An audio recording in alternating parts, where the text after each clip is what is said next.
Unique, stylish, fantastically executed, and irrefutably underrated are all words that sum up Nintendo and Treasure's cutthroat crossover for the N64, Sin and Punishment. While not the first of its kind, this inventive behind-the-back shooter really pushes the limits in terms of over-the-top action mixed with fresh and evocative gameplay that begs you to come back for more. And on a console that, let's charitably say, hasn't aged as gracefully as others, this late-era effort from two gaming legends easily deserves a spot on any N64 top 10 list. Following a rogue group of kids, Achi, Aidan, and Saki, Sin and Punishment, it definitely tells a story. Sin and Punishment kind of stumbles out of the gate with a mess of a storyline involving our three kids trying to save the world from destruction, I think? I don't know what happened, but despite never seeing an official US translation, the dialogue was all recorded in English, and while the characters interact with one another, a lot of the time no two lines feel connected, like someone will say something and another character will answer back with a line that feels as if it has no relevance to the last. This game is like the story equivalent of a liminal space. I understand what they're saying, but it makes me feel weird. It's like Sin and Punishment was written in the Uncanny Valley. And it doesn't help that the voice acting is hilariously bad at times. When I was little, I always wanted to be a cop. Do you think they'd hire me now? That being said, you can kind of piece together a crazy story of children with extraordinary powers that reminds me a bit of Akira in more than one way. Clumsy story aside, Sin and Punishment compensates for it with an intense rollout of white-knuckle chaos that makes up the rest of the game. To whittle down your wide swath of estranged attackers, you have your trusty gunblade, which yields a few methods of attack. First and foremost is your gun. By default, your reticle is red, and you have free control over aiming, which is tight and accurate just like you'd want. However, by pressing A, you can swap to a homing reticle similar to that found in the Metroid Prime series.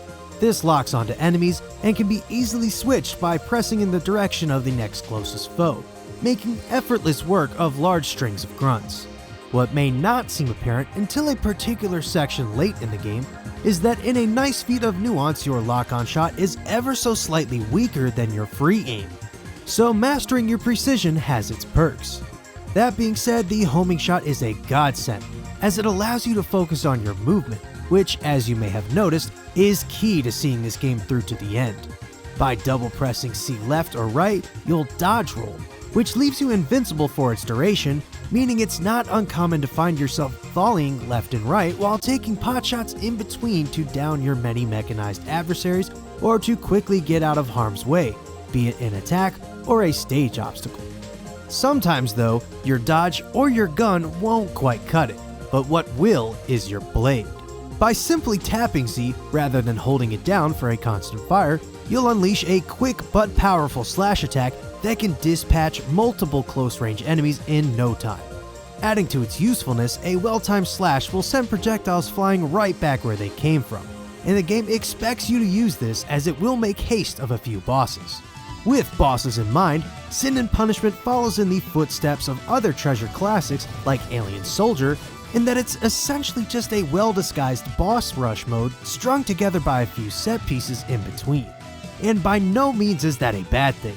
In fact, it's great, as the action never lets up, as every few minutes your eyes will widen as the next grotesque mechanized alien comes face to face with your arsenal.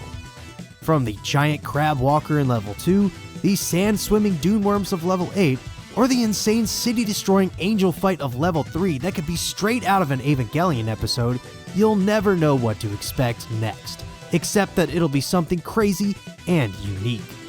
Keeping up with that motif, the levels themselves venture into interesting territory outside of the typical gallery shooting expected of the genre.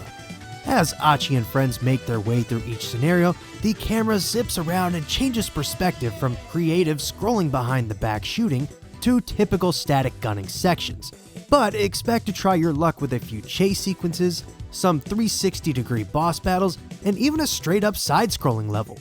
But truth be told, the game is at its best when it sticks to tradition, as the shooting is exceptionally satisfying. And for as neat as the side-scrolling level may seem, It's pretty clunky as the controls don't lend themselves all too well to that classic Contra run-and-gun style.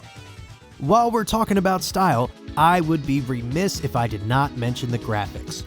Early polygonal gaming, for the most part, has not aged very well, and that's coming from somebody who's always loved the low-poly aesthetic of the late 90s.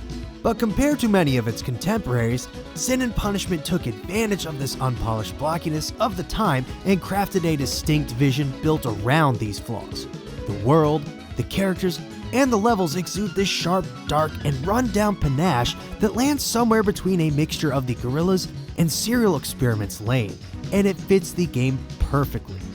Because of this, the graphical refinement of Sin and Punishment, more so than most games of the era, still holds up upon a modern playthrough. If you're in the market for a game to really spice up your N64 collection, then look no further than Sin and Punishment. Its fast-paced action, refined game mechanics, and slick art style make it a must-play for not just N64 fanboys, but shooter fans in general, as it easily outweighs a lot of its competitors. Despite never coming to the US on the N64, it's not a hard game to come by, as it has thankfully been re-released worldwide a handful of times since 2000, including the Wii and Wii U Virtual Console, and most recently on the Switch. As you can see from my footage, a fan translation has been made as well, so you can always load that up in your emulator of choice. So by all means, pick this game up, it's a true gem worthy of your time. As is its sequel on the Wii, but that's a review for another day. Hey, thanks for watching. If you like this episode, consider checking out these other videos right here, or even subscribing. Also, if you'd like to throw me a couple of bucks, you can support the show on Patreon.